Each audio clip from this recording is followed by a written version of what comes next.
Olá, pessoal, boa noite. Juntos mais uma vez para nossa terceira e última aula de Direito do Trabalho. Até agora, a gente estudou a parte de Direito do Trabalho que a gente fala de individual. Então, a gente estudou até hoje o Direito do Trabalho individual. Além do ramo chamado individual, o Direito do Trabalho ainda possui um outro ramo, que é o que a gente chama de Direito Coletivo do Trabalho. Portanto, o Direito do Trabalho se divide em dois ramos. Direito do Trabalho individual, que faz o quê? Regula as atividades, os contratos, as ordens, obrigações, deveres e direitos da pessoa física empregado. Pactua a relação entre empregado e empregador, aquela relação individual, aquele contrato individual de trabalho. Isso foi o que a gente viu até hoje. O direito coletivo, ele se diferencia porque o que importa não é o João da Silva versus a empresa X. O que importa é a coletividade daqueles empregados, tais como o João da Silva, que querem resguardar seus direitos ou adquirir mais direitos em face da empresa X ou em face das empresas daquele ramo a que pertence a empresa X. Isso é o direito coletivo. Ele se preocupa, portanto, com a coletividade, com o interesse coletivo e regula essas organizações coletivas. O direito coletivo ele surgiu lá mais ou menos em meados do século XVIII. Porque o trabalhador, ele começou a ver, o trabalhador pessoa física, ele começou a ver que ele sozinho, ele podia interferir naquela relação de trabalho dele. Ele podia pedir aumento para ele podia mexer um negocinho aqui, outro ali, mas que ele não tinha um poder sobre o empregador. E aí eles começaram a perceber que se tivessem unidos, eles fariam mais pressão sobre o empregador. Por exemplo, eu sozinha, se eu chegar aqui para o meu empregador e falar assim, olha, eu queria ganhar 100% a mais da hora-aula. Ela vai falar, tá louca? Provavelmente não vai me dar. E se me der, vai ser só para mim. Mas isso é muito difícil, porque eu não tenho um poder de barganha com ela, a não ser que eu fosse assim, insubstituível. Não é o caso que todo mundo é substituível. Agora, se eu me juntar com todos os professores daqui e a gente chegar no nosso empregador e falar assim, olha, nós queremos aumento. O que era substituível, facilmente substituível, já não vai mais ser tão facilmente substituível. Como é que ela vai, o dono disso aqui, vai fazer para substituir todo mundo? Já fica mais difícil. A gente começa a ter poder de barganha. E foi por isso que o direito coletivo foi instituído. Os trabalhadores perceberam que, unindo-se, eles tinham mais poder, não só nas relações de trabalho, mas eles exerciam poder também no mercado econômico e no campo político do país, aqui mesmo no Brasil, dentro do campo político brasileiro. Ok? Tranquilo? Estou com uma tosse, continua, né? Desde a aula passada. O direito coletivo, ele tem função, como eu falei para vocês, muito maior do que a função do âmbito jurídico. Porque a gente espera que o direito coletivo, claro, interfira nas regras de direito jurídico, no âmbito jurídico, mas também ele acaba interferindo no âmbito político e econômico de uma nação. É só a gente ver hoje, isso é claro hoje no nosso país, as centrais sindicais, os sindicatos, eles acabam interferindo na política. Hoje em dia a gente tem partidos políticos quase que inteiros compostos por representantes de sindicatos. Né? A gente teve o último presidente, sem ser a Dilma, o Lula, ele fazia parte desse sindicato dos metalúrgicos e das centrais sindicais. Então, está claro no Brasil que os sindicatos eles interferem não só no âmbito jurídico, não só na relação entre empregado e empregador ali, mas também no âmbito geral da nação. A gente pode estar vendo agora o PSTU, se eu não me engano, ou a Força Sindical, pleiteando 40 horas de trabalho semanais e não mais 44. Isso a gente está vendo o quê? Claro que eles estão tentando modificar o âmbito jurídico, que hoje é 44, mas isso vai interferir na vida econômica do país, Porque os empregadores, ou eles vão ter que se ajustar, montar aquela empresa para que ela trabalhe naquele horário de 44, ou eles vão ter que criar outros turnos e pagar outros trabalhadores com lucro menor. E isso está gerando um reflexo político. A gente vê propaganda política na televisão sobre isso. Então, o direito coletivo, ele é muito mais abrangente do que o direito individual do trabalho. Né? Você não fica sabendo se fulano entrou com ação contra ciclano, se ele ganhou hora extra ou não, a não ser aí que seja um Ronaldo da vida, aquele outro lá que tem um chute mais... Lembra? Eu esqueci o nome dele, que as coxas dele eram gigantescas, Roberto Carlos. Aí a gente fica sabendo, mas a título de fofoca. Não porque isso repercute na esfera nacional, só se for na fofoca. Já o direito coletivo, como eu falei, não. Ele repercute sim, tanto no âmbito jurídico, quanto no econômico e também no político. Bom, a gente tem alguns tipos de conflitos. A gente divide os conflitos trabalhistas coletivo em duas formas. O primeiro a gente chama de conflito de natureza jurídica. O que é esse conflito de natureza jurídica? É quando a gente já tem uma norma. Vamos imaginar, tem uma sentença normativa. Ainda está muito difícil sentença normativa para vocês vão entender daqui um pouco. Vamos imaginar que a gente tem uma regra que diga o seguinte: os trabalhadores das empresas metalúrgicas trabalharão 8 horas por dia, das 8 às 20, com 1 hora de intervalo. Não ficou muito claro, né? Primeiro é 8 horas, depois, se a gente somar as horas, dão 9. E aí a gente tem que suscitar, quando eu falo a coletividade, ele tem que suscitar um conflito de natureza jurídica para que se interprete ou se esclareça essa norma.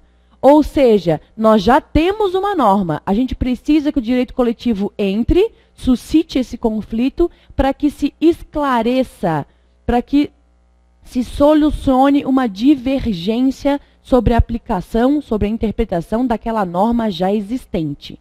Isso é um conflito de natureza jurídica. O outro tipo de conflito que pode ser suscitado pelo direito coletivo é o conflito de natureza econômica, também chamado de conflito de interesse. Então, natureza econômica ou conflito de interesse. Aqui, a gente não tem uma norma. O direito coletivo quer criar uma norma. Isso é muito diferente, porque via de regra, no direito do trabalho e também nos outros ramos do direito, quem é que cria norma? O Estado. As normas lá, o CPC, o Código Penal, o Código de Processo Civil, foi tudo criado pelo legislador, que faz parte do Estado. Ele cria a norma e dá para o jurídico aplicar. É isso que acontece. No direito coletivo, principalmente nos conflitos de natureza econômica, quem cria a norma é o direito.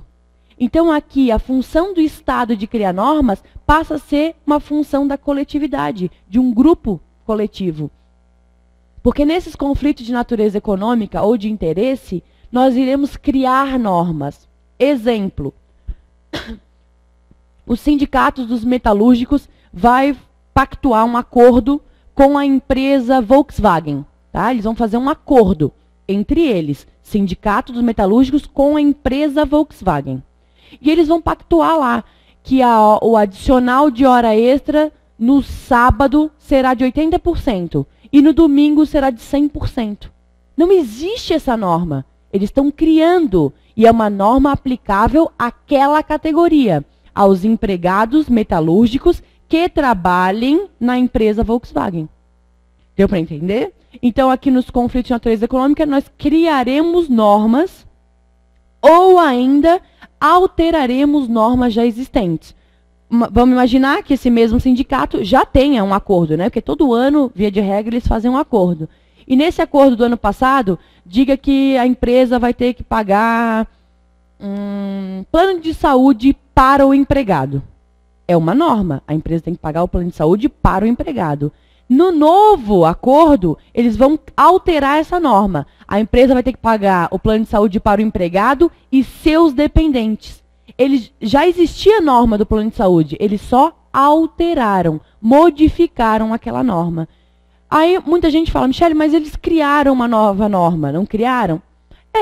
Se a gente for separar a norma, picá-la, eles criaram. Porque antes a norma era só para o empregado, agora é uma nova norma para os dependentes também. Dá para interpretar dessa forma.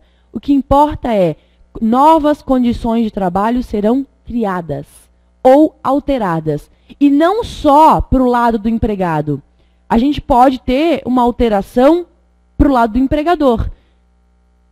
Convenção coletiva, acordo coletivo do ano passado, previa para sábado e domingo o adicional de 100% da hora extra. Eles vão pactuar e agora vão trocar essa norma. O de sábado vai ser 80 e o de domingo vai permanecer 100. Eles favoreceram a empresa. Porque é um acordo, gente, entre as partes. Eles têm que pactuar.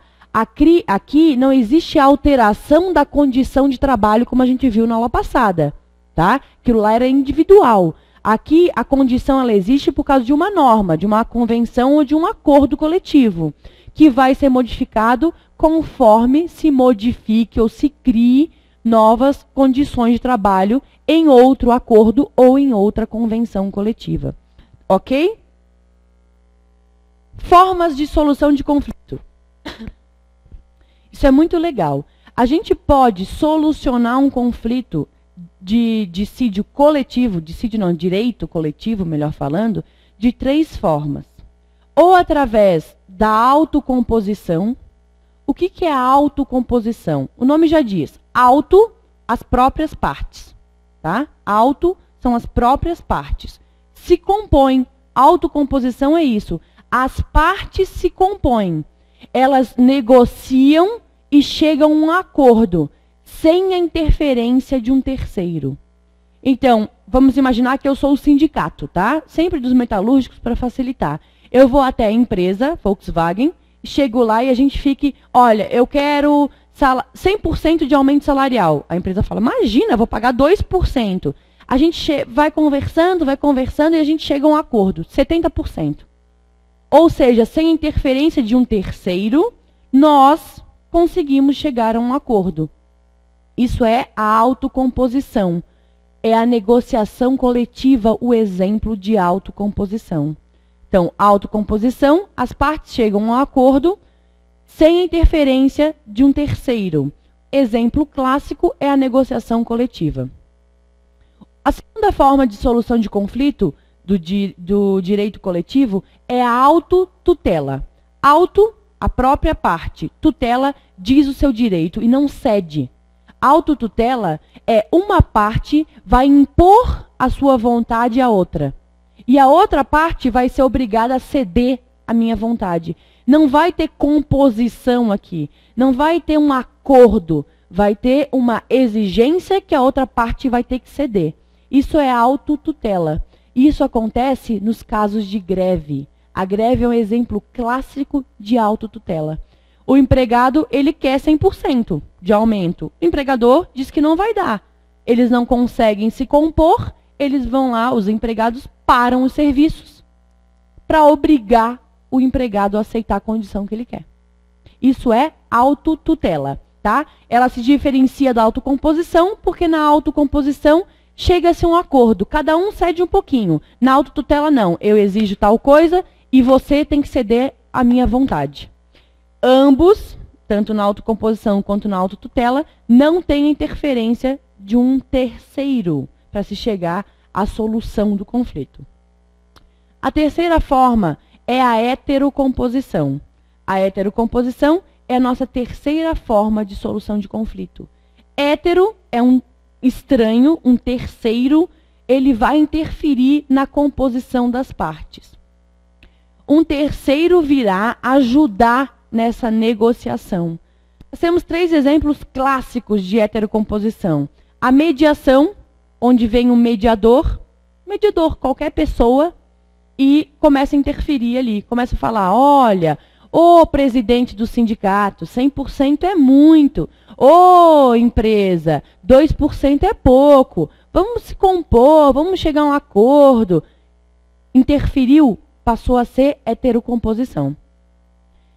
Veja, a mediação, esse terceiro, ele vai tentar ajudar.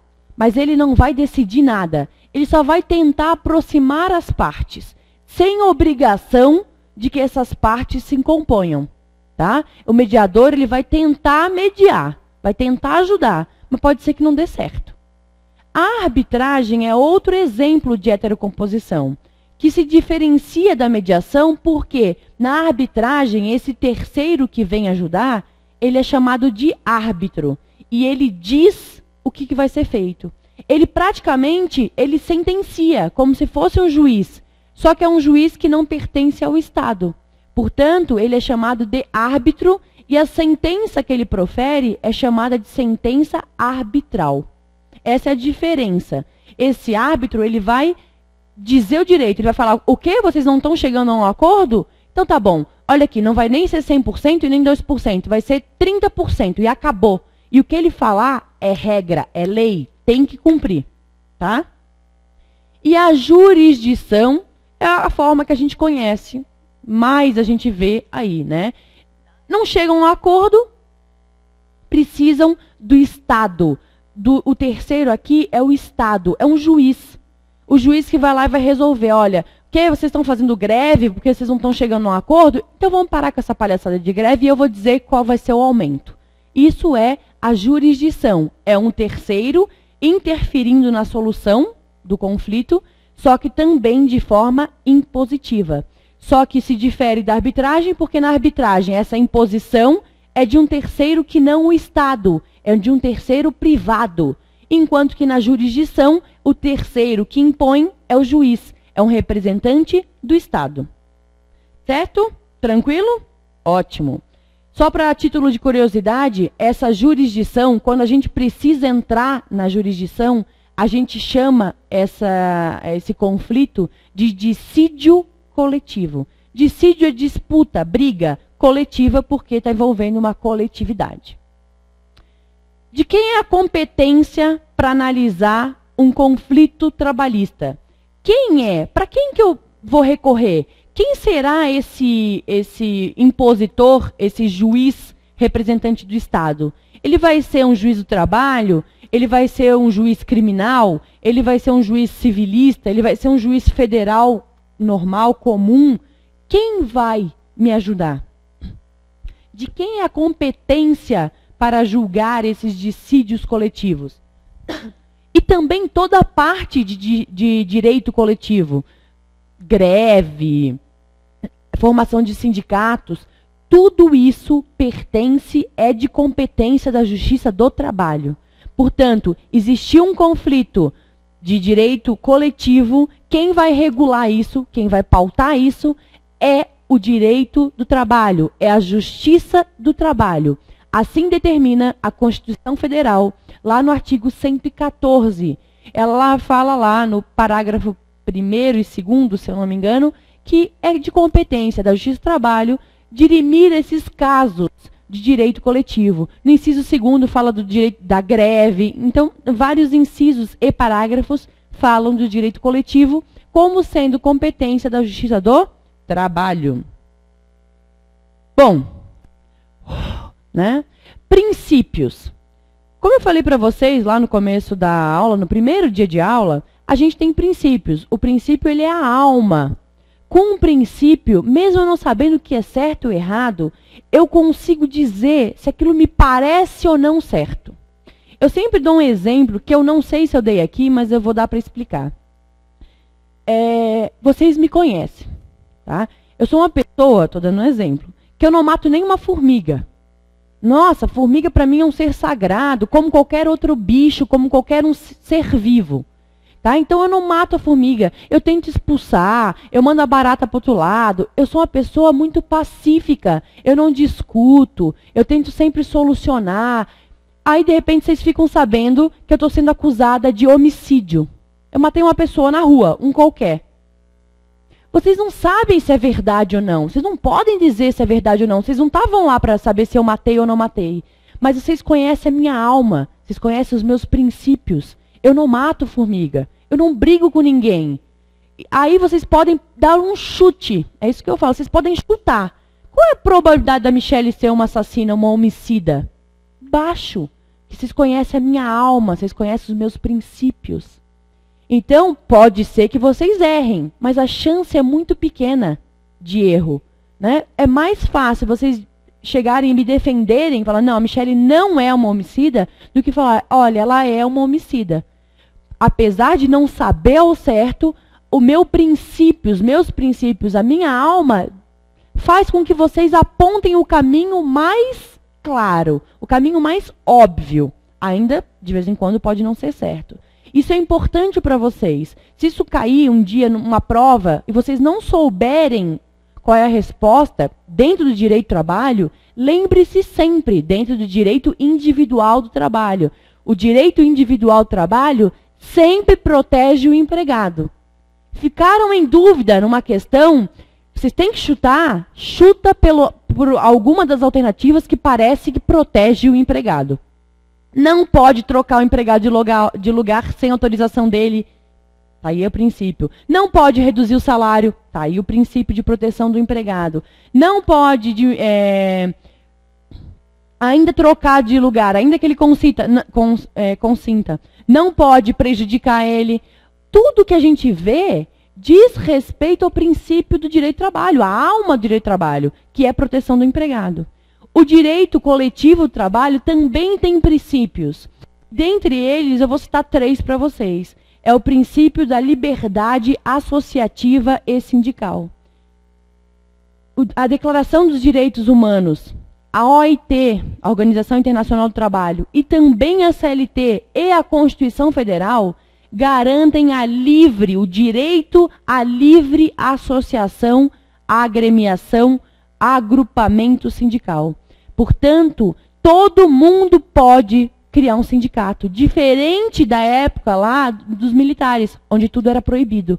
Hoje em dia, a liberdade para se unir, formar um grupo e transformar associados e transformá-lo num sindicato é livre. Você pode fazer isso, respeitando as regras, a associação é livre.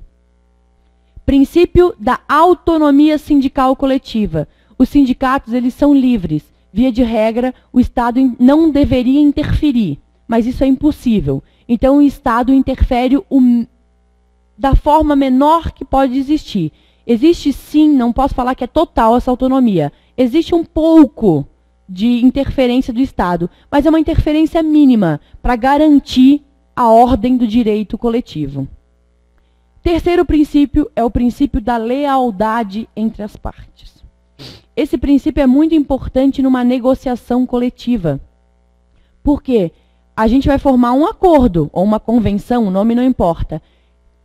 É como se fosse um acordo, como se fosse um contrato, gente. Nada mais é do que um contrato.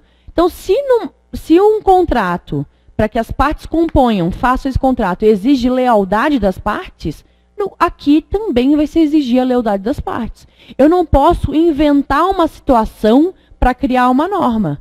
Isso não existe. Por exemplo, a empresa ela não pode chegar, mostrar um balancete fraudulento para falar que ela não tem como dar aumento, quando na verdade o lucro dela está estourando. Isso aí pode ser desconstituído, esse acordo, porque não houve lealdade entre as partes na hora dessa negociação, na hora desse acordo ou desta convenção, que a gente pode chamar de contrato coletivo, entre aspas. Ok? Bom, dentro do direito coletivo, a gente tem uma figura clássica, que é o sindicato. O sindicato, ele é figura super importante. Eu diria que sem ele não existe direito coletivo. Sem o sindicato não há como existir um direito coletivo. Porque o Estado, ele exige que, para que exista um direito coletivo, de um lado, pelo menos, exista um sindicato. A gente precisa, no mínimo, de um sindicato. Então, a gente pode ter o seguinte aspecto. Ou a gente tem um sindicato versus uma empresa, isso é considerado direito coletivo. Pode aproximar bem do quadro para mim, tá? Um sindicato versus uma empresa é exemplo de direito coletivo. Pode aproximar mais ainda, bem próximo. Mais. Vem. Aí, perfeito. E a gente pode ainda ter um sindicato versus outro sindicato. Aqui, um sindicato representante dos empregados, suscitando um conflito contra uma empresa, como eu mostrei até agora nos meus exemplos. Sindicatos metalúrgicos contra a empresa Volkswagen. Isso é um direito coletivo, faz parte do direito coletivo. Já um sindicato, pode deixar na lousa para mim, por favor. Já um sindicato dos empregados, representante dos empregados, versus um sindicato representante dos empregadores, também será alvo de estudo do direito coletivo. Pelo menos um sindicato é necessário. Um sindicato é obrigatório, que é o sindicato dos empregados. É o sindicato representante dos empregados. Se alguém falar para vocês que 5 pessoas, a Michele, o João, o Jorge, o Pedro e o Marcos, estão entrando com uma ação contra uma empresa, isso não é dissídio coletivo. Isso não é direito coletivo. Ainda que sejam 50 pessoas, Michele, sim, ainda que sejam 50 pessoas contra uma empresa, nós não temos dissídio coletivo. Nós não temos direito coletivo. Para que se exista o direito coletivo, é necessário que essas pessoas estejam pleiteando algo representados pelo seu sindicato de classe. Isso é pegadinha clássica que cai em concurso. 30 pessoas estão litigando contra uma empresa. Isso é direito individual ou coletivo? Individual, porque cada uma dessas 30 pessoas está pleiteando direitos que estão em seu contrato individual de trabalho, que dizem respeito à relação individual do trabalho. Pode ser que o João ganhe, a Maria não ganhe, a Michele ganhe parcial, porque a sentença será para cada um deles. No direito coletivo, isso não existe. O direito coletivo, para existir, precisa de um sindicato no polo ativo, o sindicato dos empregados. E o que a sentença que for dada para esse caso, vai valer para todos os empregados daquele ramo, todos os empregados que estão representados pelaquele sindicato. Ainda que eu nem saiba que isso está existindo, eu faço parte desse sindicato, eu vou ser beneficiada ou prejudicada pelaquela decisão dada no dissídio coletivo. Portanto, dissídio coletivo é necessário, é obrigatório que, pelo menos no polo ativo da demanda, tenha-se um sindicato. O sindicato dos empregados é obrigatório. Se não existir, não é dissídio coletivo. Ok? Como eu estava falando para vocês, a gente tem a necessidade desse sindicato, que nem sempre é chamado de sindicato. Esse agrupamento, essa agremiação de trabalhadores, nem sempre ganha o nome de sindicato. Sindicato é o nome mais famoso, mas existem outros nomes dados a essa agremiação que não são sinônimos de sindicato. Bom, o sindicato é a agremiação de um número de empregados lá, a gente vai ver depois como é feita essa agremiação, e tem competência mínima, precisa que mínimo seja uma base territorial de um município. Então, eu vou lá, Sindicato dos Empregados Metalúrgicos de São Paulo. Pode? Pode. Posso fazer Sindicato dos Empregados Metalúrgicos do centro de São Paulo? No mínimo, um estado, um município. Posso fazer o Sindicato dos Empregados Estaduais do estado todo de São Paulo? Pode. Posso fazer os empregados metalúrgicos de São Paulo e região do ABC? Pode. Pode tudo.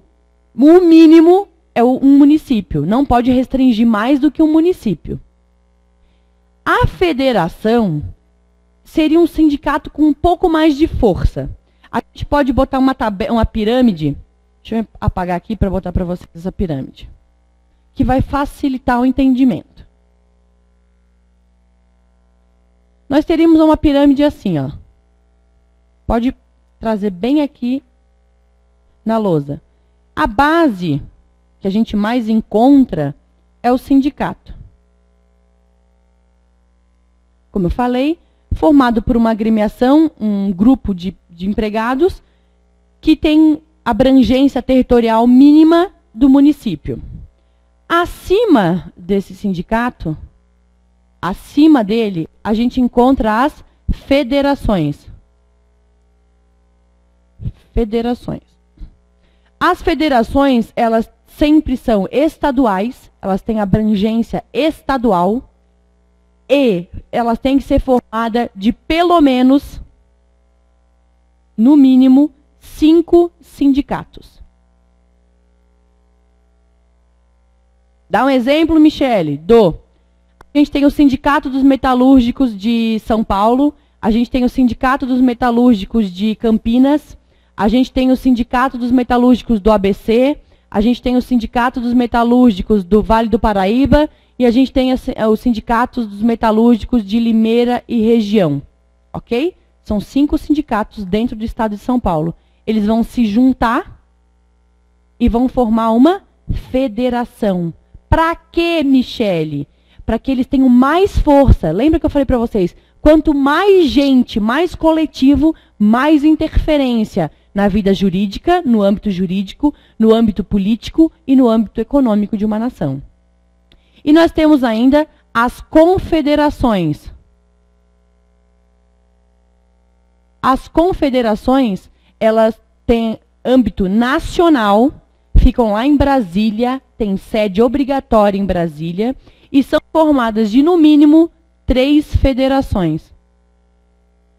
Então a gente vai juntar a Federação dos Metalúrgicos do Estado de São Paulo com a Federação dos Metalúrgicos do Estado de Minas Gerais com a Federação dos Metalúrgicos do Estado de Rondônia, é ótimo, né? Deixa eu ver uma região do Rio de Janeiro, pronto. Nós vamos juntar essas 3 federações e vamos formar uma confederação. Talvez o pessoal que goste mais de política aí esteja se perguntando, e onde ficam as centrais sindicais? Né? Que a gente fica vendo toda hora, central sindical. Acho que é o Paulinho da Força, né? É o da central sindical. A central sindical, ela não é regulada pela nossa Constituição. É uma figura que está surgindo. Quando a gente fala está surgindo no direito, é nova no direito, a gente está falando de coisa de 20 anos, 30 anos, é novo para o direito. Ela está formando e ela ainda não tem regulamento, ela ainda não tem regulação. Eu diria que uma central sindical tem o mesmo poder, a mesma força de uma confederação. Tá? Só que como ela não é regulada pelo direito, a gente não sabe quais são as exigências, ou se ela estaria acima, ou em pé de igualdade, ou abaixo das confederações. A gente ainda não sabe, porque o direito ainda não regulou. Ok? Uma coisa importante, como eu falei para vocês, nada impede que se crie um sindicato dos metalúrgicos do Estado de São Paulo. A gente não precisa criar uma federação, a gente pode criar um sindicato. Tá? O sindicato ele tem regra mínima, que é um município, mas não tem regra máxima. Critérios para agremiação. Isso é muito legal e muito importante. De que jeito se cria um sindicato? Qual é a exigência? Por que essas pessoas se unem? O que as faz se unir? O que é comum para essas pessoas para que elas se unam? Isso eu estou falando de agremiação geral, não só sindical. Imagina, por que eu, mais a Maria, mais o Joaquim, a gente vai na igreja da Vila Leopoldina Católica, lá, Igreja Católica? Porque a gente tem alguma coisa, a gente pactua de alguma coisa em comum, que é a religião católica, e provavelmente a gente mora perto, por isso a gente frequente aquela mesma igreja. Isso é um critério que nos une. Qual é o critério que te une a mãe de um... Se você tem filho, tá? Estou dando um exemplo. Qual é o critério que te faz ser amiga da mãe de um coleguinha do seu filho? O seu filho e o filho dela. Isso é o que vocês têm em comum e que uniu vocês, fez essa amizade, essa agremiação. O que faz um sindicato ser formado? No Brasil, duas coisas. Ou a profissão que o empregado exerça. Então, a gente vai formar o Sindicato dos Professores de São Paulo. Então, aqui, os professores, aqueles empregados que trabalhem, laborem como professores, vão se unir e vão formar um sindicato. Essa não é a regra de agremiação no Brasil. Isso é a exceção. Isso é tão exceção que a gente chama isso de categoria diferenciada. Só algumas categorias de empregados é que se aglomeram, se unem em torno de uma profissão. São poucas. Os professores, aeronautas, motoristas, ferroviários, se eu não me engano, advogados, médicos, são poucas profissões que se reúnem pela profissão do empregado. O critério mais utilizado no Brasil é esse segundo critério aqui. É em virtude da categoria profissional da empresa. Veja que eu fiquei falando para vocês toda hora. Ah, o sindicato dos metalúrgicos. Calma aí. Quem é metalúrgico? É o cara que trabalha numa metalúrgica. É isso aí. Você está falando da categoria profissional. Você está falando da função da empresa. Porque dentro de uma metalúrgica tem o moço que solda. Ele não é metalúrgico, ele é soldador, a profissão dele. Tem o cara que pinta o carro lá. A função dele é pintor. Ele não é metalúrgico, ele é pintor. Só que por que todos eles são colocados, intitulados como metalúrgicos? Porque essa é a função, essa é a categoria profissional. Esse é o ramo do negócio da empresa. Essa é a regra no Brasil. Eles se aglomeram de acordo com o negócio jurídico, o fim, objeto da empresa. Essa é a regra.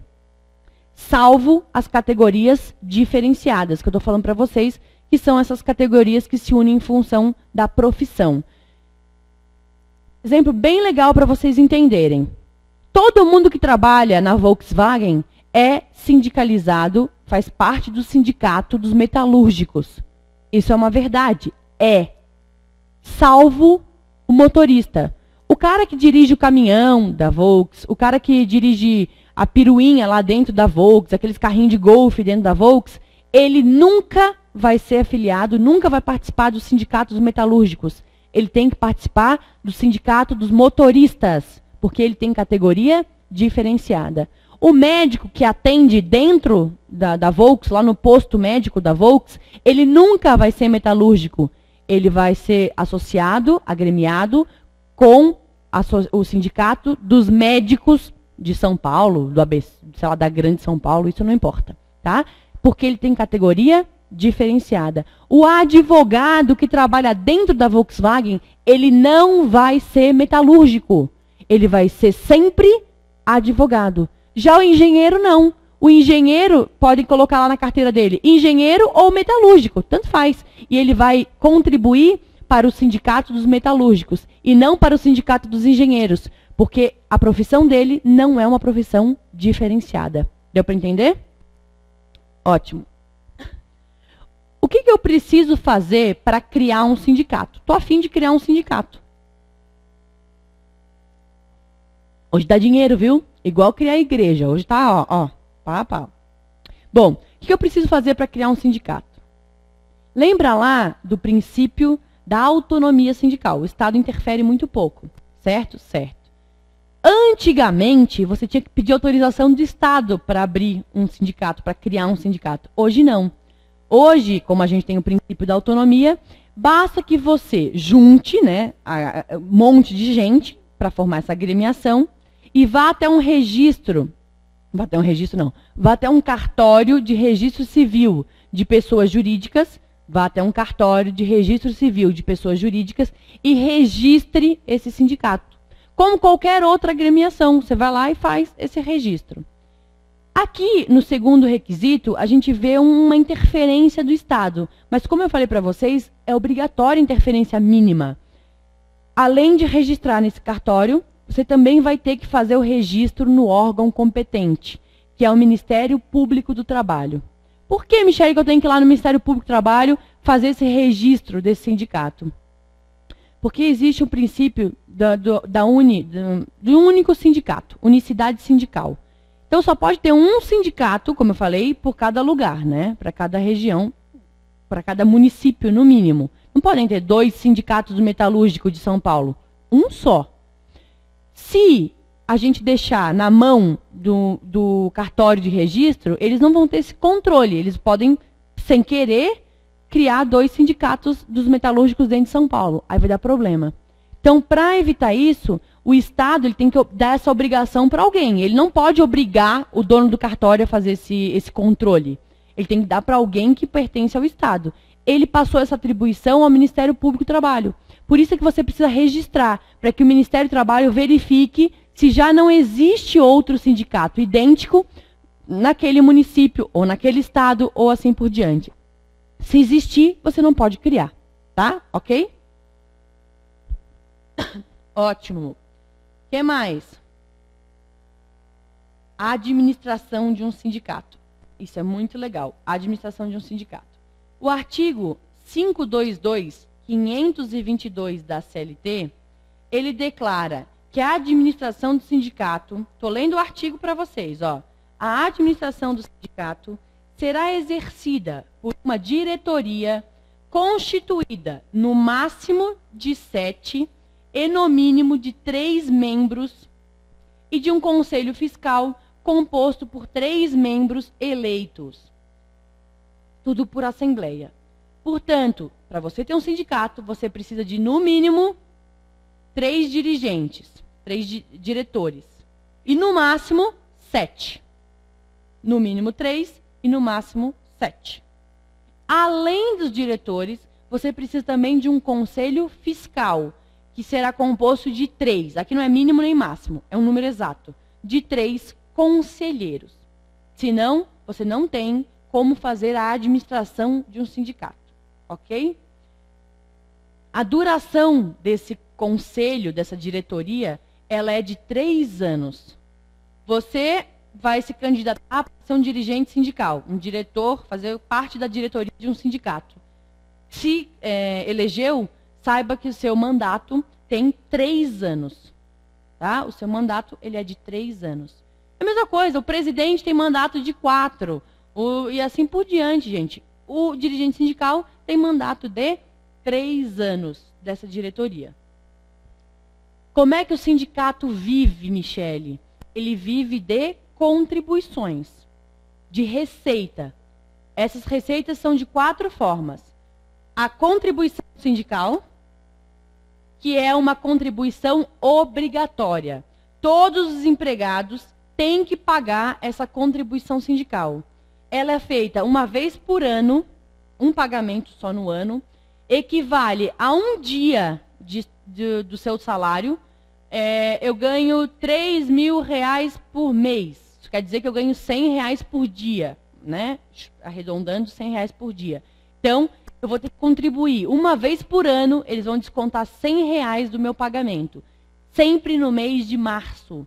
No mês de março, se você pegar seu olerite, você vai ver que tem lá o desconto de uma contribuição sindical. Michele, mas eu não quero fazer parte do sindicato. Não importa. Você não trabalha numa metalúrgica, você consequentemente está fazendo parte daquele sindicato dos metalúrgicos. Ainda que você não seja agremiado, não seja sindicalizado, mas o que eles conseguirem vai interferir na sua vida, vai interferir na sua relação de trabalho. Portanto, você tem que pagar, é obrigatória. Não adianta depois ir lá e falar que a empresa fez desconto ilegal. Não, é um desconto que a empresa faz por lei. Eu posso garantir para vocês que nenhuma empresa gostaria que o seu empregado fosse sindicalizado e nem pertencesse a nenhum sindicato. É muito melhor. Empregados sozinhos não tem peso, não tem força. Por isso é que a lei obriga essa contribuição, para que eles se juntem e tenham força. A segunda forma de receita é uma contribuição confederativa, para a confederação. A jurisprudência, hoje, ela já declarou que essa contribuição confederativa ela só será devida para empregados sindicalizados. Então, você não faz parte daquele sindicato, você não é sindicalizado, você não precisa pagar essa contribuição confederativa, certo? Para quem tiver curiosidade, é a súmula 666, súmula 666 do STF. A contribuição assistencial, da mesma forma, só terá que pagar contribuição assistencial, só terá essa obrigação aqueles trabalhadores sindicalizados. E a quarta forma é a mensalidade dos sócios. Se você é associado, se você faz parte como associado daquele sindicato, lá eles vão estipular na convenção, numa reunião, numa assembleia, quanto será essa mensalidade que o sócio terá que pagar. Eu costumo falar que é mais ou menos como um clube. Você quer se associar, paga a mensalidade dos sócios, ok? Quanto tempo a gente tem de aula aí que aqui eu não tenho... 50? Tá bom, certo. Só para eu não me perder que aqui não tenho retorno, tá desligado. Então tá. Podemos falar ainda de garantias sindicais. A primeira garantia que um representante, um diretor tem, diretor de sindicato, é o que a gente viu na aula passada. É o direito à estabilidade. Lembra que eu falei para vocês? É um manto, uma capa que dá superpoderes. Protege esse empregado, dirigente sindical, contra despedida. Ele não pode ser despedido enquanto ele estiver vestido com esse manto. Lembrando, eu falei na aula passada, essa estabilidade do dirigente sindical, ela existe. Eles colocam um manto nesse dirigente sindical a partir do momento que ele registra a sua candidatura, registrou a candidatura, já está, botaram o manto nele. E só tiram o manto, se ele for eleito, depois de 1 ano após o mandato. Então, a gente tem, do momento da candidatura, do registro da candidatura, coloca um manto nele.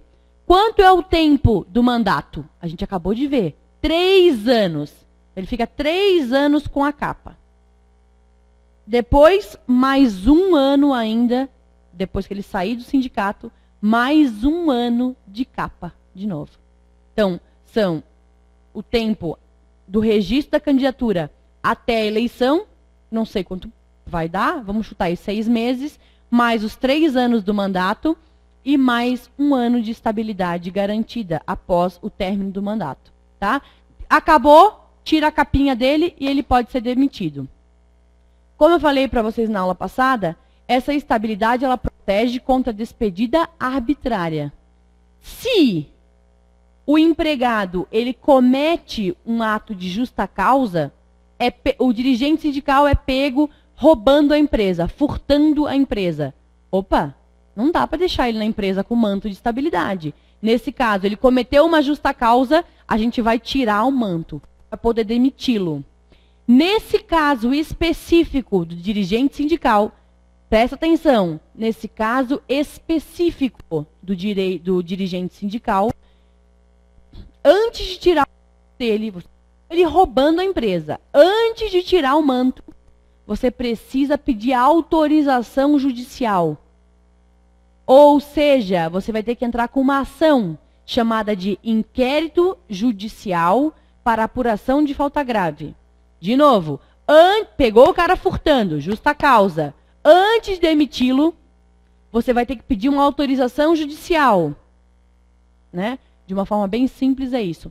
Que vai ser conseguida ou não através de uma ação chamada inquérito judicial para apuração de falta grave. Então, vamos de novo recapitular. Peguei o dirigente sindical furtando a empresa. Não demite, não pode demitir. Você vai até o judiciário, ajuiza uma ação chamada inquérito para apuração de falta grave, fala, olha, tá aqui a filmagem dele roubando, estão aqui as testemunhas que podem comprovar que ele estava lá furtando, né? Roubando é um termo muito forte, muito difícil de acontecer. O cara dali está com arma, obrigar alguém a dar, alguma coisa assim. Pegou furtando. Tá aqui, Posso demitir, senhor juiz? Aí o juiz fala, pode. Aí você volta para a empresa e arranca a capa. É óbvio que isso não é feito tudo no mesmo dia. Demora. Demora. 6 meses, 3 meses, demora. Tá? O que eu faço enquanto isso? Eu vou deixar o cara roubando a empresa inteira? Não. Você suspende esse cara. Lembra que a gente viu causa de suspensão do contrato? Você bota ele lá na geladeira, deixa ele sem receber salário e sem trabalhar, deixa ele lá na casa dele, até a decisão. Se a decisão for pode demitir, você demite. Se a decisão for não pode demitir, não ficou provado que ele estava furtando a empresa, você vai ter que botar ele de volta na empresa e pagar para ele todo aquele período que ele ficou sem receber salário, enquanto ele estava suspenso. Tá? Outra forma de se rescindir, de se terminar um contrato de trabalho de um dirigente sindical é quando o próprio dirigente sindical pede demissão. Ele chega e fala, olha, eu quero ir embora, não quero mais trabalhar aqui. Ele abriu mão da estabilidade dele. Ele que está pedindo demissão. Ok. E a terceira forma de se demitir, ou de acabar com o contrato de um dirigente sindical, é quando se extingue a empresa termina, ou ainda a empresa pode continuar, mas aquele estabelecimento naquela cidade termina. Mas por que, Michele? Presta atenção. Você tem um dirigente sindical. Sindicato dos Metalúrgicos de Florianópolis.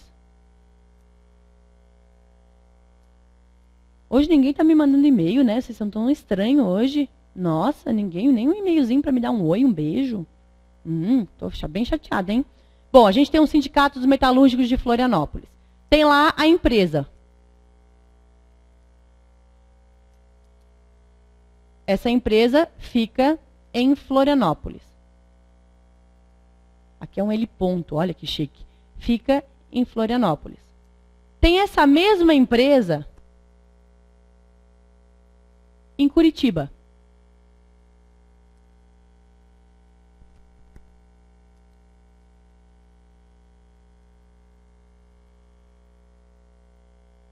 Certo? O João das Couves, ele é dirigente sindical do Sindicato dos Metalúrgicos de Florianópolis. Se por algum motivo a empresa vai fechar a sede dela em Florianópolis, o João não vai mais ter estabilidade.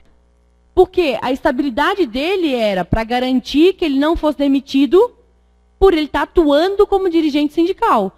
Se a empresa não existe mais, obviamente, não existe mais o João dirigente, representante do Sindicato Metalúrgico de Florianópolis.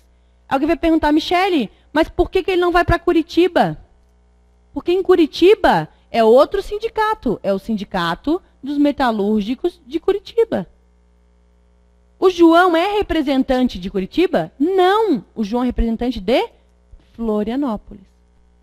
Portanto, extinguindo-se uma sede da empresa, uma entidade da empresa, pode sim ser extinta a estabilidade de um dirigente sindical. Agora imagina que o João ele fosse dirigente sindical do Sindicato dos Metalúrgicos de Santa Catarina e Paraná. Certo? E o João trabalha em Florianópolis. Extinguiram Florianópolis. Nossa, nesse caso dá. A gente pode mandar o João para Curitiba. Porque ele é dirigente também de Curitiba, porque ele é dirigente do Sindicato dos Metalúrgicos de Santa Catarina e do Paraná. Logo, a estabilidade dele serve para Curitiba, mas ele vai ter que ir para Curitiba. Se ele não quiser ir para Curitiba, não faz mais nenhum sentido ele ser dirigente sindical e ter estabilidade. Extingue-se a estabilidade dele. Certo? Portanto, são 3 formas de acabar com o contrato de um dirigente sindical. Ou porque ele cometeu justa causa, e nesse caso é necessária a prévia autorização através da ação inquérito judicial para apuração de falta grave. A segunda forma é ele pedindo demissão, E a terceira forma é extinguindo a empresa ou extinguindo um estabelecimento na base territorial daquele sindicato a qual o empregado é dirigente. Certo? A segunda forma de garantia que um sindicato tem, um dirigente sindical tem, é a garantia contra transferência ou remoção de função. Por que estabilidade contra transferência ou troca de função? Continua aqui esse mesmo exemplo. Isso aqui é uma metalúrgica. Isso aqui também é uma metalúrgica. O João, ele é motorista da empresa. Tá? O João está aqui dentro. O João, ele pertence ao sindicato dos metalúrgicos? Não. O João, ele tem uma categoria diferenciada. Ele pertence ao sindicato dos motoristas. Vou usar motoristas de Florianópolis, tá? Se o João, que é motorista, e mora lá em Floripa, trabalha em Floripa. Não acabou Floripa, tá, gente? Aqui é outro exemplo que eu tenho que desenhar. Os meus desenhos são tão lindos. Pronto, ó. Reconstruir. Se a gente transferir o João para Curitiba, vamos transferir o João. Transferência. O João vai passar a trabalhar aqui em Curitiba. O João, ele faz parte do sindicato dos motoristas de Florianópolis. Se ele for para Curitiba, ele não é mais dirigente de nada. Não faz menor sentido. Ele não tem estabilidade em Curitiba, porque em Curitiba ele não é dirigente do sindicato de Curitiba. Por isso é que eu não posso transferir o João. Tá? Outro caso, que é a transferência de função.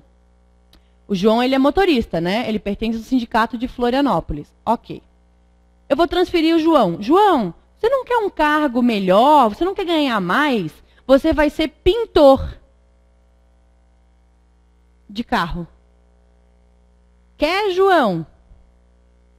Eu vou te trocar. Você vai ser pintor de carro. Você vai ganhar mais. Eu vou te trocar. Posso trocar a função dele? Se eu trocar, ele é pintor. Pintor é categoria diferenciada? Não. Então, logo, o João vai passar a ser metalúrgico e não mais motorista. Porque ele não vai mais ter categoria diferenciada. Se ele não é mais motorista, não tem por que ele estar representando o sindicato dos motoristas. Porque ele não pertence mais àquela profissão. Logo, ele não pode mais exercer a função de sindicato dos motoristas. Pelo menos ele não vai ter estabilidade naquela empresa. Por isso que também se garante que o João não vai ser transferido. Ainda que no contrato de trabalho dele tenha essa cláusula que permita a transferência. Ainda assim, ele não será transferido. Porque a transferência vai prejudicar a estabilidade dele. Ok? Deu? Vamos fazer um intervalinho rápido, 15 minutinhos, e a gente volta. Manda e-mail para mim, vai.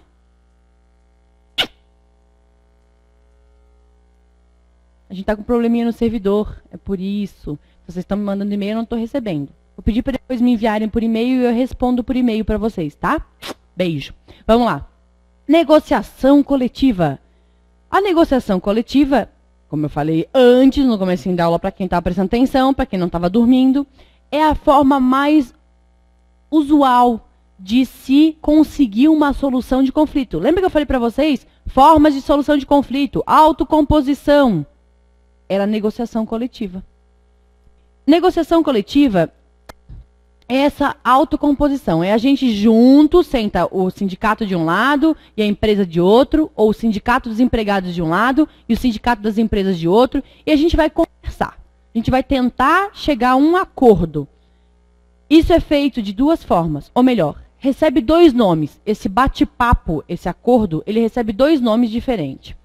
Ou acordo coletivo, ou convenção coletiva. Michele, por que eles não deixaram tudo com o mesmo nome? Porque no direito é assim, se a gente deixar tudo com o mesmo nome, fica pouca coisa para estudar. Então a gente tem que inventar coisa nova. E eles inventaram dois nomes para a mesma coisa, que não são sinônimos. Nós teremos um acordo coletivo quando essa negociação envolver o sindicato dos empregados, X, empregados, pode ser dos metalúrgicos, né? Hoje eu estou falando só dos metalúrgicos, dos empregados X versus a empresa, diretamente a empresa. Nesse caso, quando eles chegarem a um acordo, quando eles chegarem a um consenso, esse documento será chamado de acordo coletivo. Terá validade para quem? Para todo mundo, todos aqueles empregados que trabalhem naquela metalúrgica, naquela empresa X, naquela Volkswagen, tá? E se esse acordo, essa convenção for feita, for pactuada com sindicato dos empregados versus sindicato dos empregadores, isso será chamado, essa convenção, essa negociação será chamada de convenção coletiva. E terá força sobre quem? Sobre todos os empregados metalúrgicos de todas as empresas metalúrgicas daquele sindicato, daquela cidade, daquele estado, como for. Tá? Não só sobre uma empresa, Volkswagen.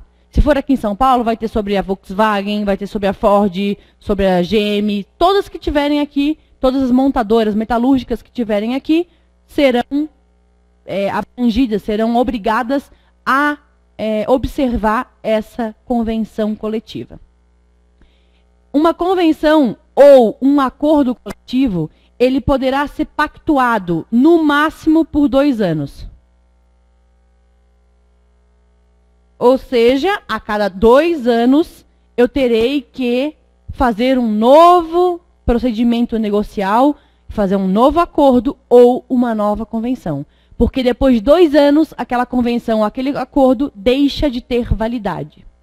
Isso é o tempo máximo que a lei estipula. Mas na prática, o que a gente vê? Todo ano se faz essa negociação.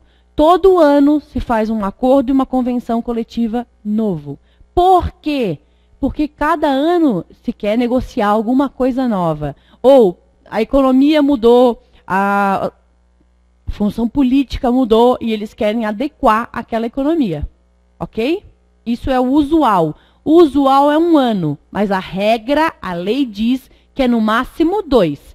Pode ser 6 meses? Pode, a lei diz no máximo. Pode ser 2 anos e meio? Não, tá? A lei diz o tempo máximo. Outra coisa importante antes da gente passar de slide. E se tiver um acordo e uma convenção coletiva ao mesmo tempo? Imagine que o Sindicato dos Empregados Metalúrgicos pactuou com a empresa Volkswagen a seguinte condição: hora extra terá um adicional de 100%. Depois, a convenção coletiva, o mesmo sindicato pactuou com todas as empresas metalúrgicas que a hora extra terá adicional de 70%. Aí, eu pergunto para vocês, imagina que o João, o empregado, ele vai entrar com uma ação contra a empresa. Ele vai pedir para aplicar que adicional, de 100% ou de 70%? Muitos devem estar pensando, o de 70%, porque já que a convenção é maior, englobou empresa, sindicato e sindicato, ela tem mais força. Não, gente. Elas não têm poder uma sobre a outra. Elas não têm pirâmide hierárquica uma sobre a outra. A regra é, o João quer entrar com ação contra a empresa. Isso é direito individual. Lembra a alma do direito, lembra o princípio. Não é proteção ao empregado? Não é a melhor coisa que for para o empregado? O que é melhor para o empregado? 100% ou 70%? 100%. Nesse caso, o João das Couves vai pedir 100%. Tá? E aí eu faço uma outra pergunta. Michele, é o Zé agora que vai pedir. É o Zé. O Zé não trabalha na Volks. O Zé trabalha na Ford. Qual é o adicional que ele vai usar? Só o de 70%. Porque o de 100% era só para a Volkswagen. Então, o Zé trabalha na Ford e ele não pode usar o que é melhor, porque o que é melhor lá era só para os funcionários daquele ramo mais que trabalhassem na Volks. Na Ford, ele vai ter que usar a regra dele. A regra que se aplica a ele e se aplica à Ford, que é a de 70%. Certo? Muito bem. Ótimo. Vamos respirar, né? A aula passada foi bem corrida, né? Hoje eu estou mais calma. É porque a aula passada tinha muita matéria para dar, muita coisa. Hoje a gente está mais tranquilo. Bom, a gente falou de dissídio coletivo, falamos da figura mais usual no direito coletivo, que é o sindicato, e agora vamos falar de uma manifestação. Já falamos de uma, né? Que é a negociação coletiva. Vamos falar de outra manifestação, outra forma de solução, que é a greve. A greve, vocês já viram agora, essa aula comigo, é uma forma de solução de conflito de direito coletivo. É uma forma de autocomposição, porque as partes vão chegar a um acordo, só que sem chegar ao acordo não, melhor, né? Não vão chegar ao acordo, elas vão solucionar aquele problema, mas uma terá que ceder à vontade da outra. Greve. O que é greve? A lei de greve, que é a lei 7.783 de 89, lá no artigo 2º, ele dá o conceito de greve para a gente. Perfeito. Ah lá. Greve é a suspensão coletiva, temporária e pacífica, total ou parcial, de prestação pessoal de serviço a empregador. Calma, então. Greve é a suspensão coletiva. Então, é a paralisação do trabalho. Greve é a paralisação do trabalho de forma coletiva. Então, tá. Eu vou parar de trabalhar. Hoje eu não vou mais dar aula. Isso é greve? Vou falar aqui, ó. Tô de greve. Isso não é greve, porque não é coletiva. Quem está parando da aula é a Michele. Ela é individual. Para ser greve, então, precisa da suspensão do trabalho,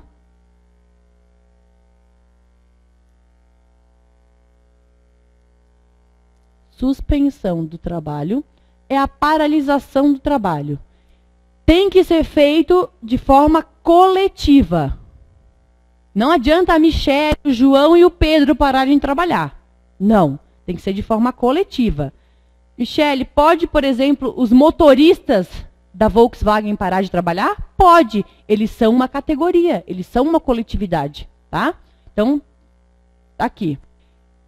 Temporária e pacífica. Suspensão é temporária, né? Suspensão, obrigatoriamente, tem que ser temporária. Por que temporária? Porque a gente vai suspender o contrato, vai congelar. Uma hora ele vai ter que voltar a vigorar. Temporária e pacífica. Então, a greve não pode ser violenta. A greve, para ser considerada como greve, para ser aceita, ela obrigatoriamente precisa ser pacífica. Continuando, a suspensão pode ser total ou parcial.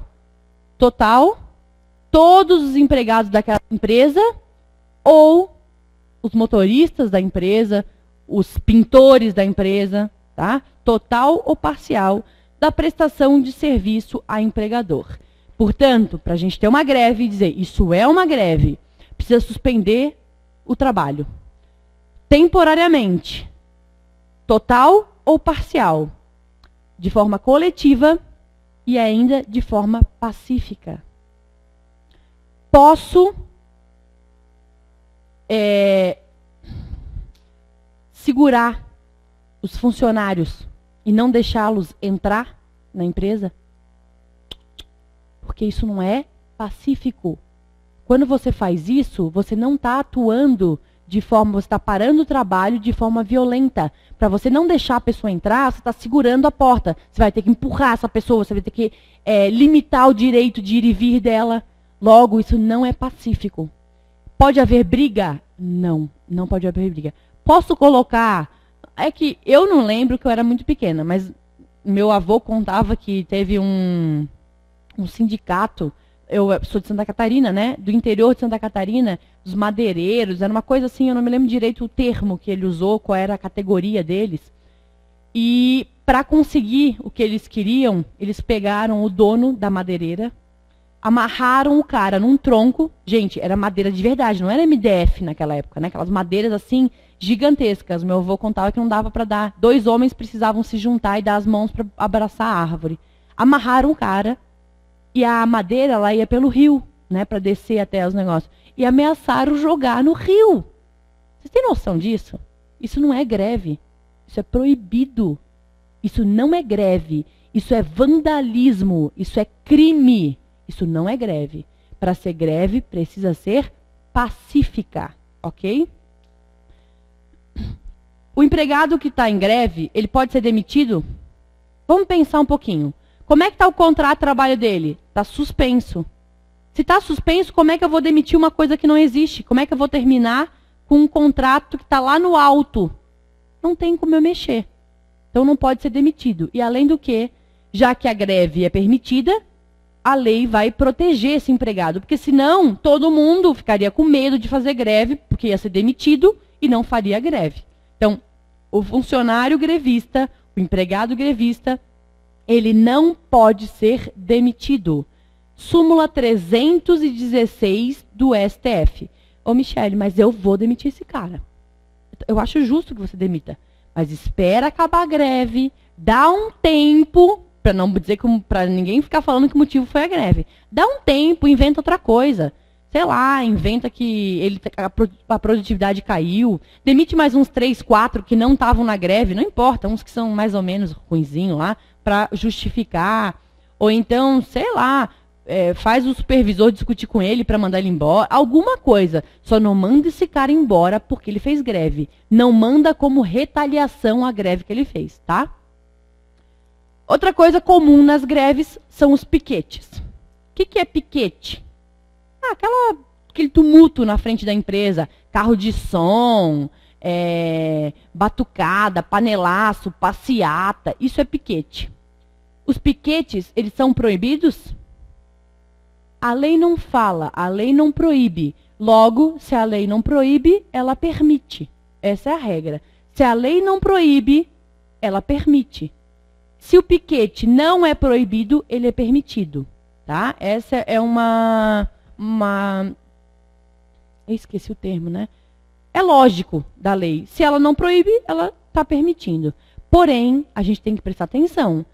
Greve tem que ser meio pacífico. O piquete também tem que ser o meio pacífico, porque o piquete faz parte da greve. Portanto, não pode botar barreira na entrada das lojas, das empresas. Isso não pode, isso não é pacífico. Não pode impedir o funcionário de entrar, não pode ameaçar o funcionário que quer trabalhar. Pode usar carro de som? Pode. Barulho é pacífico, não tem problema, tá? Barulho pode fazer, sem nenhum problema. Pode fazer panelaço? Pode, panelaço também, não é meio de força, pode usar também. Bater no empregador no meio do piquete, fazer, sabe, aquela rodinha e ficar empurrando ele de um lado para o outro? Não pode. Isso não é meio pacífico, tá? Tranquilo? Você também não pode impedir que o empregado ou empregador, ou que qualquer pessoa, um terceiro, tenha seus direitos e garantias básicas prejudicados. Vamos imaginar que o banco está aberto, tá? Eles estão fazendo greve em todas as agências bancárias. E tem um banco que eu achei que está aberto. Eu quero entrar, eles não me deixam entrar. Eu não sou empregada, eu não sou empregadora, eu sou uma pessoa normal. Eles não podem me pedir de entrar, porque eu tenho livre direito de locomoção. Se eles me impedirem, eles estão violando um direito fundamental meu. Logo, isso não é pacífico, isso não é greve, tá? Isso não é permitido pela greve.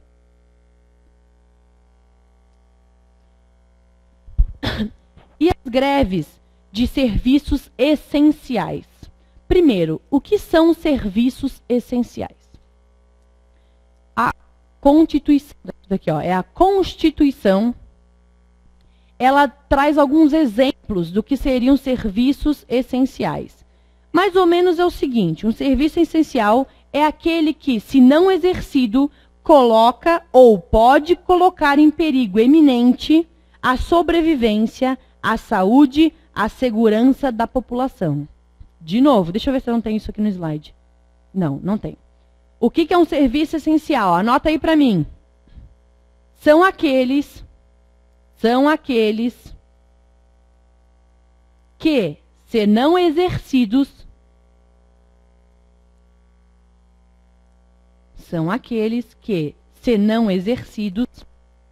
colocam ou podem colocar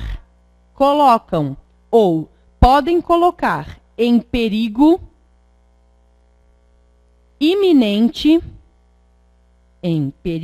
iminente, a sobrevivência, vírgula, a saúde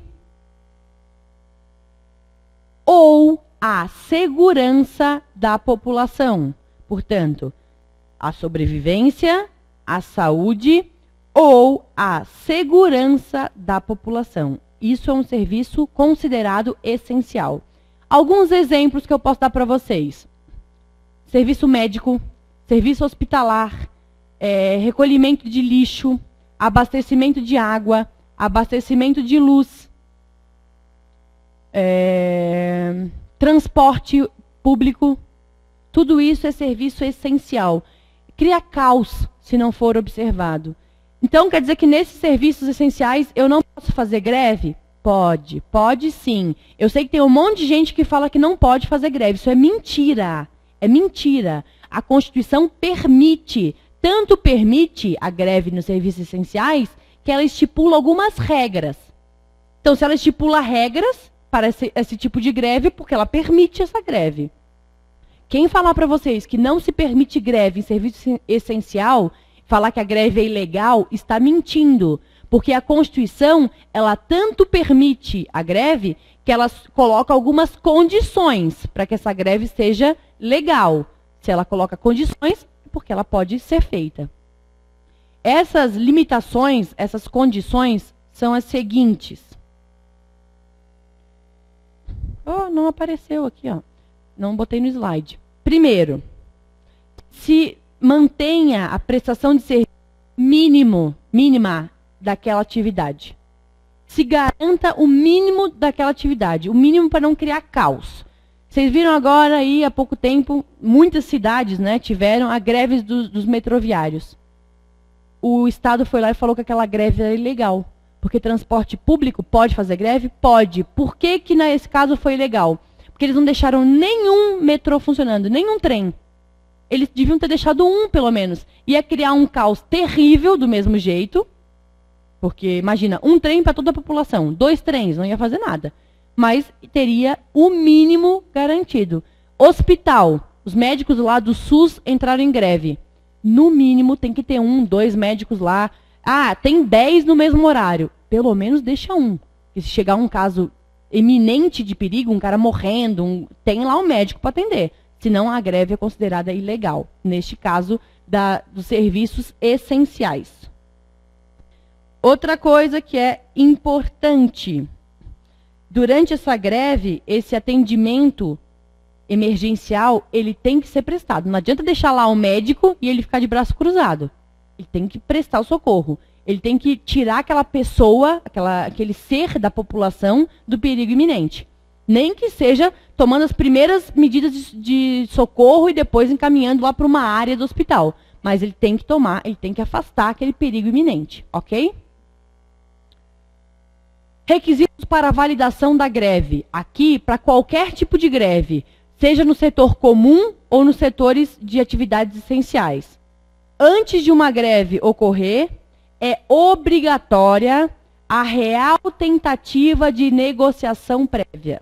Então, primeiro, você é obrigado, você do sindicato, tentar conversar com a empresa ou tentar conversar com o sindicato dos empregadores e tentar se conciliar. Vamos lá. Então, eu sou representante dos empregados metalúrgicos. Eu chego lá para o dono da Volks e falo para ele, olha, a gente quer 100% de aumento. Ele fala, 0%. Ou ele fala, 1%. Não, eu quero 100%. Então, vamos chegar a um acordo. Não chegamos a um acordo. A gente tentou, mas não chegou a um acordo. Aí, eu posso paralisar as atividades. Eu não posso simplesmente paralisar as atividades e depois tentar a negociação. Isso é proibido. Se eu fizer isso, a greve é ilegal, tá? Então, primeiro, eu tenho que tentar conversar. E tem que ser real essa conversa. Não pode ser, não, eu queria marcar uma reunião, mas ele não tinha horário. Não. Você tem que sentar para conversar, tem que ser real. E aí, não conseguindo essa negociação prévia, não conseguindo um acordo ou uma convenção coletiva, aí sim você pode fazer greve. Isso está lá na lei de greve. Outra coisa, precisa de aprovação em assembleia dessa greve. Então, vai fazer uma assembleia com o sindicato, com os empregados daquele ramo, e vai lá. Vocês já viram na televisão, eles votam assim, quem quer greve? Um monte de gente levanta a mão, eles nem contam, né? Levantou um público lá de mão, tá valendo. É aprovação em assembleia. E outra coisa importante é o aviso prévio à parte contrária. Se for uma atividade comum, os metalúrgicos querem entrar em greve contra a Volks. Isso não é atividade essencial. Eles têm que pré-avisar com 48 horas de antecedência. Tá? Então, eles vão mandar um aviso lá para a Volks que daqui a 2 dias eles vão entrar em greve. Se for uma atividade essencial, os médicos do SUS querem entrar em greve. Eles vão ter que fazer esse mesmo pré-aviso ao empregador, ao Hospital X, com 72 horas de antecedência. E além de avisar o Hospital X, eles vão ter que avisar a população. Por isso é que a gente vê quando os bancários, né, fazem greve, eles botam lá na televisão. Ou quando o pessoal que abastecimento de água é mais comum, de lixo, de energia, eles botam lá na televisão um anúncio. Tendo em vista a tentativa frustrada de negociação prévia, serve a presente para comunicar à população que dentro de 72 horas o abastecimento de água será prejudicado, mantendo-se somente o serviço essencial à manutenção da ordem. É isso, eles estão pré-avisando, tá? É o aviso prévio. Então, atividade comum só precisa pré-avisar a parte contrária, o empregador ou o sindicato dos empregadores com 48 horas de antecedência. Se a atividade é essencial, precisa fazer esse aviso prévio com 72 horas de antecedência, tanto para o empregador quanto para a população que será afetada. Formas de solução de conflitos. Bom, essa parte aqui, ela serve para todo o ramo do direito, tanto o direito individual quanto o direito coletivo. Essa parte serve tanto, está aqui meu apagador, tanto para o direito individual quanto para o direito coletivo. O que é dissídio? Dissídio é disputa, é brigar. Portanto, se você for entrar numa briga trabalhista, numa disputa trabalhista, isso será chamado de dissídio trabalhista. Que a gente já viu, pode ser individual ou coletivo. Tá? Um dissídio trabalhista pode ser individual, João das Couves versus Volkswagen, ou João das Couves, Maria, Zé e Ramiro versus Volkswagen. Ou pode ser coletivo, Sindicato dos Metalúrgicos contra Volkswagen, ou ainda Sindicato dos Metalúrgicos versus Sindicato das Empresas Metalúrgicas. Tá? Tanto faz. Eles vão entrar num dissídio, numa disputa. Como é que a gente vai fazer para solucionar essa disputa, essa briga, essa pendência, esse desajuste? A primeira forma é a autotutela. Shelly, a gente acabou de ver isso. A gente viu só para o direito coletivo. Agora a gente vai ver isso dentro do direito comum, direito individual ou coletivo. Autotutela, também chamada de autodefesa.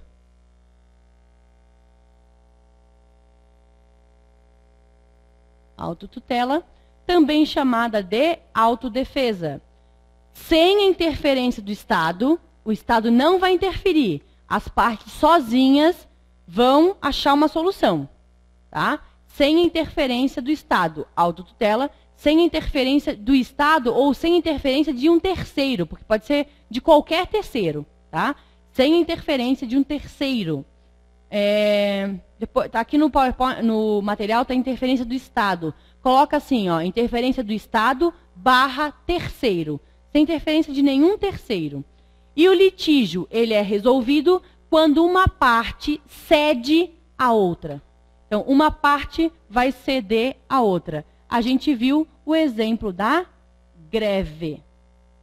Uma coisinha importante, a greve é só do empregado contra o empregador.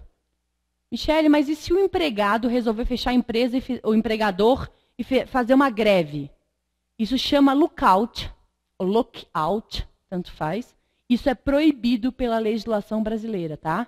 O empregador, ele não pode fazer greve, só o empregado é que pode. E só existe a autotutela, só existe a greve no direito coletivo, né? No individual não tem greve. 2. Pode passar o slide aqui para mim. Autocomposição. Autocomposição. Mais uma vez, sem a interferência de um terceiro, as partes vão chegar a um acordo, sem a interferência de um terceiro. A professora vai sumir para pegar a caneta. Sem interferência de um terceiro. Ela é muito mais utilizada para dirimir dissídios coletivos, mas pode ser usado também em dissídio individual. Mas é mais comum que a gente veja isso em dissídio coletivo. Uma parte vai ceder um pouco e a outra parte vai ceder mais um pouco. Todo mundo vai ceder, não é que nem a greve, que um cede e o outro não. A gente tem os exemplos do acordo ou da convenção coletiva, que é a negociação coletiva. Tá? Existe essa negociação, uma parte cede um pouquinho, outra cede um pouquinho, e a gente chega a um acordo. Isso é a autocomposição. E a terceira forma é a heterocomposição.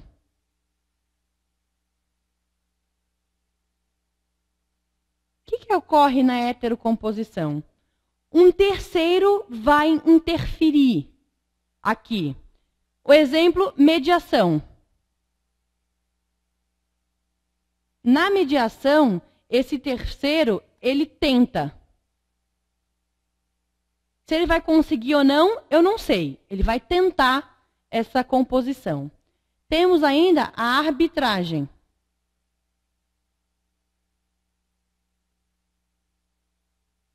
Aqui, o cara vai sentenciar. Ou seja, vai obrigar a arbitral. Vai obrigar as partes a aquela decisão que ele for dar. E esse árbitro é um terceiro que não pertence ao Estado. E temos ainda a jurisdição,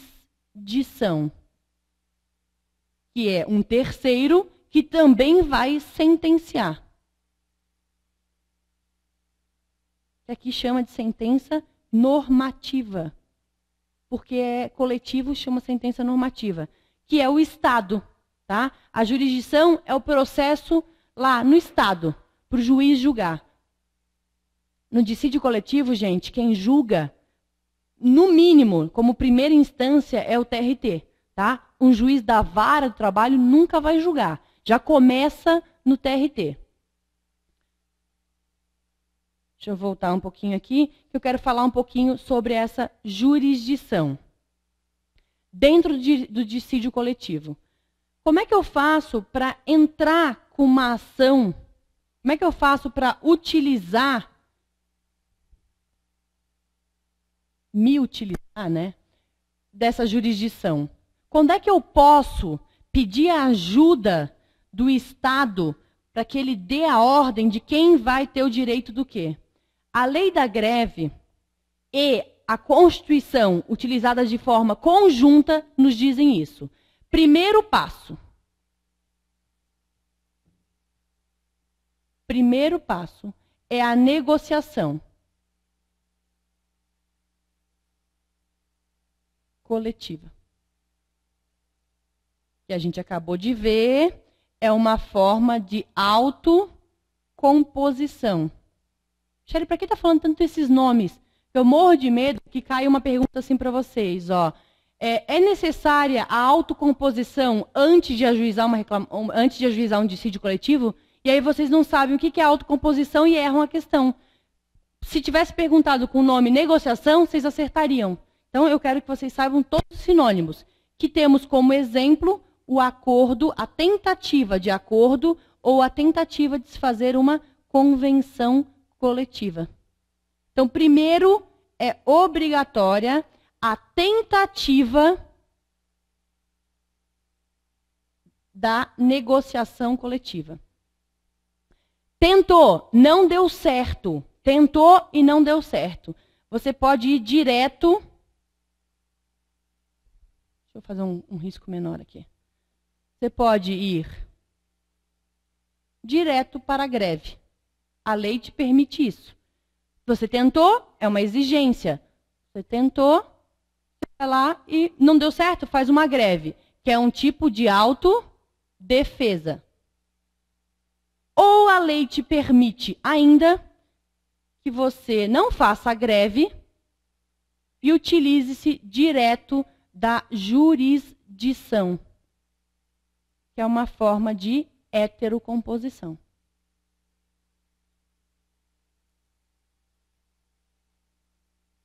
Ou a lei te permite que você tente a conciliação, não dê certo. Você faça a greve e depois da greve você use a jurisdição.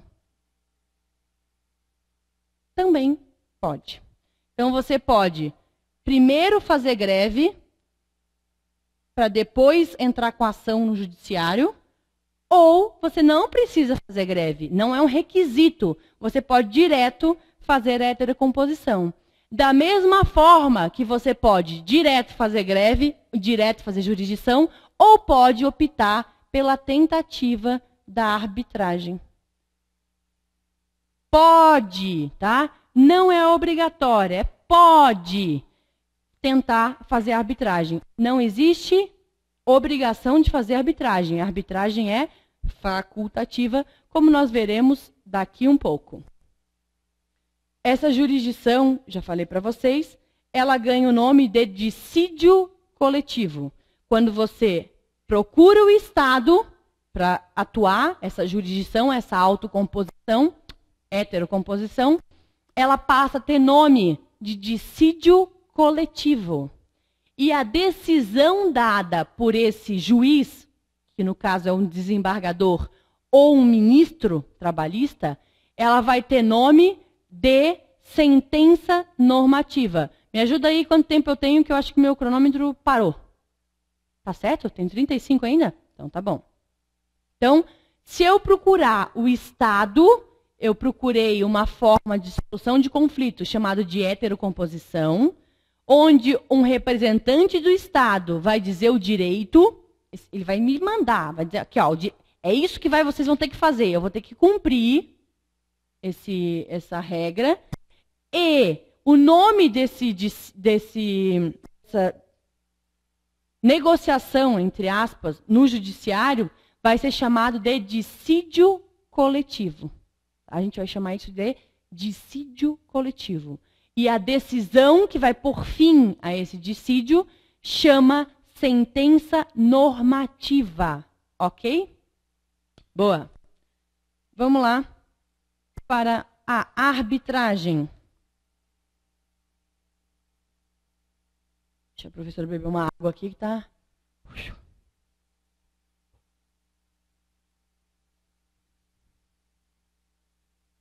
A arbitragem, a gente já viu que é uma forma de heterocomposição, porque um terceiro vai interferir, vai ajudar nessa negociação. é um meio alternativo. Por que a gente fala que é um meio alternativo? Porque não faz parte do Estado, não faz parte do judiciário. E existe uma lei que regula essa arbitragem, é a Lei 9.307 de 96, e ela é facultativa. Ninguém é obrigado a fazer uma arbitragem. A arbitragem é facultativa e é privada. O Estado não faz parte, não é de graça. Falo que de graça hoje nem injeção na testa eles estão dando. Até o Estado te cobra para entrar com a ação, né? Pelo menos as custas do processo, as despesas ele cobra. Mas a arbitragem, o juiz não é de graça. Você vai ter que pagar o juiz, que a gente vai chamar de árbitro, tá? Ela é facultativa, essa é a regra, mas ela pode se tornar obrigatória quando as partes escrevem, fazem um contrato e lá está escrito que antes de entrar no judiciário ou após a greve, aí cada um vai fazer o seu contrato. A arbitragem será obrigatória. Aí, essa nossa regra aqui, ela muda, porque se a arbitragem estiver no contrato, no acordo, na convenção coletiva, eu primeiro tenho que fazer a negociação coletiva, não deu certo, eu vou ter que primeiro fazer a arbitragem, porque ela passa a ser obrigatória. Depois eu posso entrar em greve e depois eu posso procurar o judiciário, tá? Essa é a regra. Outra coisa muito importante é que quando eu passo pela arbitragem, esse árbitro ele vai me dar uma decisão, né? Vai me dar vai dizer quem é que tem direito ou não tem, ou vai dizer o que é o direito. E isso vai ser chamado de sentença arbitral. Tá? Sentença, o nome é igual, só que quando é pelo juiz, é sentença normativa. Quando é pelo árbitro, chama sentença arbitral. Essa sentença arbitral, ela é irrecorrível. Ou seja, se você não gostar dela, o problema é seu. Você vai ter que cumprir. Não tem como recorrer. Michele, se eu não gostar do que o árbitro falou, eu não posso procurar um juiz? Não. Eu não posso procurar o judiciário. Se eu não gostei do que está arbitrado aqui, eu não posso procurar o judiciário. Mas você falou que eu poderia. Em um caso. E o caso é agora. Se existir cláusulas nulas, ou se o ato for nulo, imagina que está lá no seu contrato que você vai ter que passar pela arbitragem, tá? Aí você vai passar pela arbitragem. Aí, você que eu estou falando é o sindicato. Tá? O sindicato vai lá para os sindicatos metalúrgicos versus a Volkswagen. Aí chega lá, o sindicato fala para o árbitro, olha, árbitro, eu quero 100% de horas extras. Aí a empresa vai falar, eu quero 50%, que é o que está na lei, né? 50%. Aí o árbitro chega e fala assim, vai ser 50%. Está aqui, sentença arbitral, 50%. Você, do sindicato, não vai poder chorar, reclamar, brigar, não vai poder procurar o judiciário. Não tem como alguém aumentar isso. A sentença arbitral é irrecorrível. Passa lá uns 2, 3 dias, você está saindo do shopping, vê aquele árbitro com o dono da Volkswagen. E além do que, aquele árbitro que tinha um Fusquinha, agora está andando de Audi, igual do Neymar. Está me parecendo muito suspeito. Aí você vai até a casa lá, segue o cara, chega lá, tá cheio de carro Volkswagen, tudo novo. 5 para toda a família. Está me cheirando a corrupção. Eles devem ter amizade, ou um deve ter pago o carro para o outro, para ter sido daquele jeito. Está me cheirando a fraude. Aí eu procuro o judiciário para falar o seguinte, aquela arbitragem foi nula, porque o árbitro não era pessoa isenta. Isso eu posso falar. Mas eu vou pedir a anulação da arbitragem e não a modificação da arbitragem. Eu não vou pedir para o juiz, ô juiz, como o árbitro era amigo do outro, então agora tu diz qual é o direito. Não. Eu vou pedir para que ele anule a arbitragem. Anulou a arbitragem, aí agora eu posso entrar com um processo, com dissídio coletivo. Tá bom? Então, o árbitro, ele decide e a decisão ela deve ser acatada. Ela tem um nome, é um documento escrito, igual à sentença judicial, igual à sentença normativa, porém, ela ganha o nome de sentença arbitral.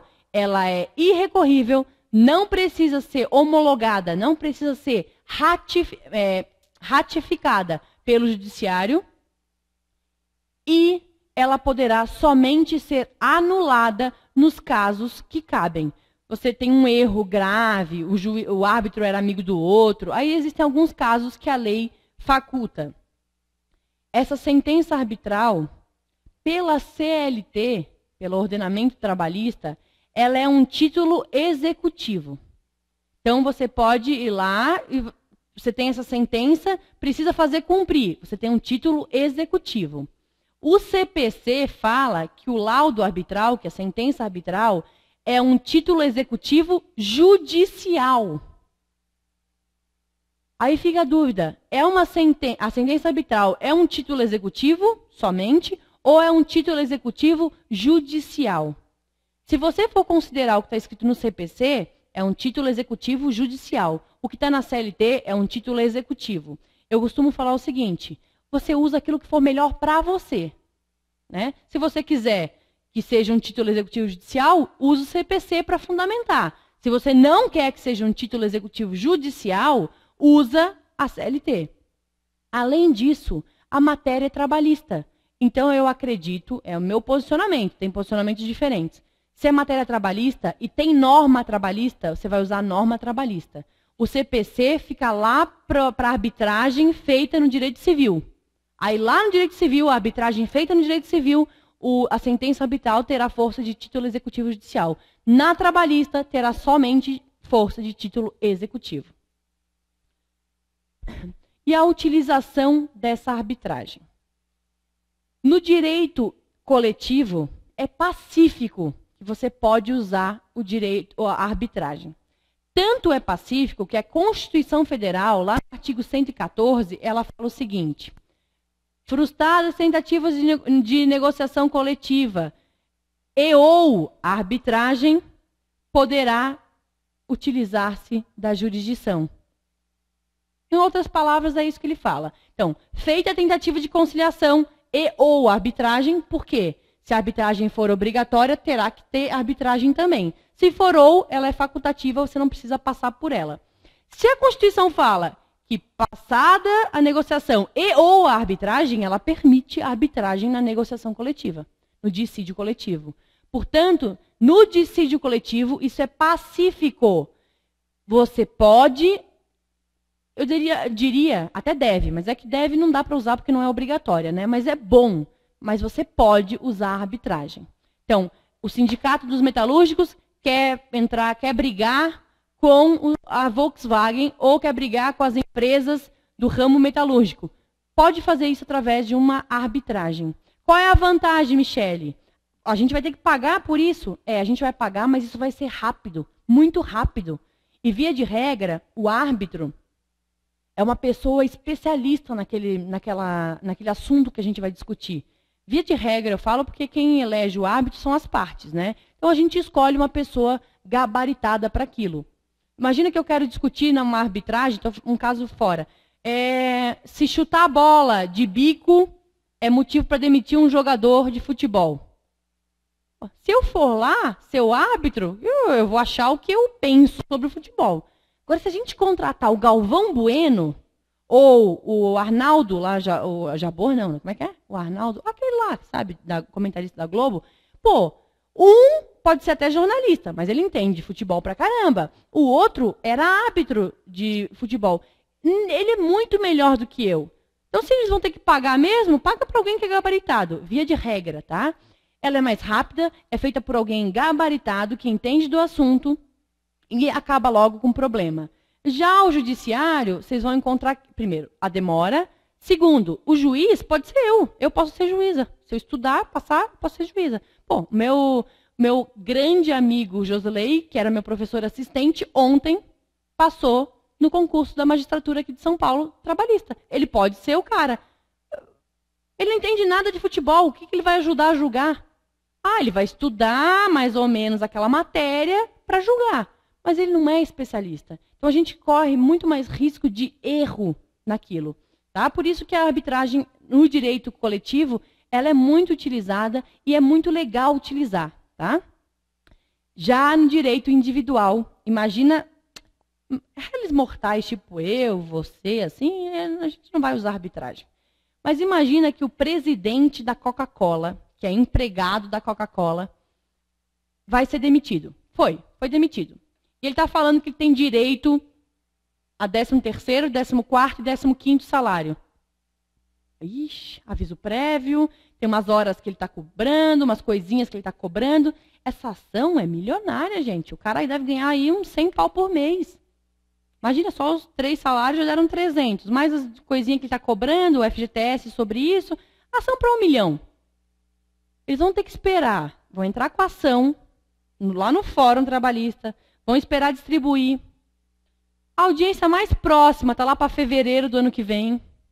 Vou ter que esperar até fevereiro do ano que vem. Aí chega lá na audiência, o juiz fala, vocês têm conciliação? Não. Ah, então pode ir embora, eu vou remarcar a audiência. Aí remarca para setembro do ano que vem. Aí chega em setembro do ano que vem, todo mundo lá, a testemunha do reclamante não veio. Remarca para outubro de 2014. Gente, é uma ação lerda, demorada. Aí sai a sentença, aí pode recorrer, aí demora mais ainda, aí pode recorrer de novo, aí pode recorrer de novo, aí vai executar.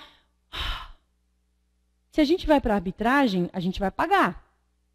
Como é que se faz esse pagamento, Michele? Aí, como está no contrato, ou cada um paga metade do árbitro, aí depende, tá?